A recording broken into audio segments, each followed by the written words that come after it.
So, hi guys, just a quick video actually. Can you use the Rx10 Mark IV as a professional tool? Well, that's a 500 frames per second video of some welding happening, and looks pretty cool, doesn't it? Shot in upscaled HD, but for general use, it looks fantastic. I'm going to be doing a lot more of this, and unfortunately, not even the A1 can do 500 frames per second. So I'm going to utilise what the Rx10 Mark IV can do. Obviously, image quality isn't quite as good as an up-to-date 50 megapixel mirrorless or other cameras out there, but from 4 years ago it's absolutely fantastic still. So having 20 megapixels is absolutely fine. Most people are using things for social media and things like that. So this shot here, just briefly, is taken with the Rx10 Mark IV. As you can see, a little bit of vaping smoke, just to add for a bit of information and in detail or whatever. That's shot with the A1. Ignore the colours because I basically just messed around with them slightly to try and give it more of an older feel. And if I actually zoom in back to the Rx10 shot, you'll see it's still pretty sharp. I mean, that's a 300% cropping basically. And this is roughly a 200% I think on the A1, and yeah, the A1 is better. The colours are slightly off, that's just down to me messing around with editing, but it's still very good. Obviously prime lens with the A1 is awesome, as you can see there.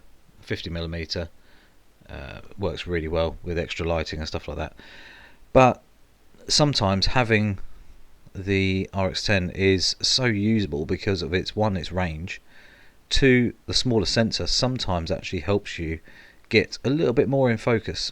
Because if you actually look at the shot of the bike again compared to the A1 shot, most of it is in focus, even though roughly it was taken roughly the same sort of millimeters in zoom, so sort of around about 50ish millimeters. But that's what smaller sensors do. Smaller sensors give you a little bit more depth naturally, and like I say, sometimes it actually helps you out because you can actually get the shots a little bit easier without too much hassle. Obviously sometimes where you want a really shallow depth of field, you either have to zoom in and stand back to kind of obviously utilize that 600mm to kind of give you the similar look you might have got with something like a 50mm f1.4 for example, or the 135 G Master. But at the same time, it's just a handy camera to have in the bag. Video capabilities, obviously 4K, 100 frames per second, HD. It works, and it works very well. The lens is sharp, in good light or extra added lighting, it works very well. So yes, you can, and I have done for the last 4 years or so, utilised it in my bag as an extra tool for the trade, obviously, to give me things that I might not be able to do with the other camera in the bag.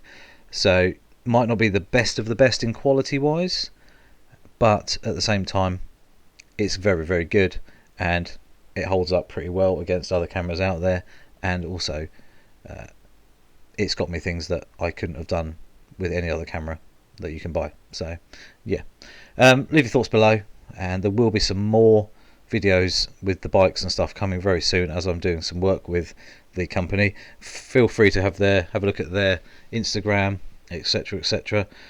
I'll leave the links below, you can go and have a follow, and yeah, it looks some cool stuff coming soon. So go and check out the Gasoline Alley group, and you'll be able to see what they're up to as well. Very, very interesting, very, very cool stuff as well. So if you're a bit of a petrol head, it's a place to have a look. So anyway, don't forget to click the subscribe button, little notification bell as well.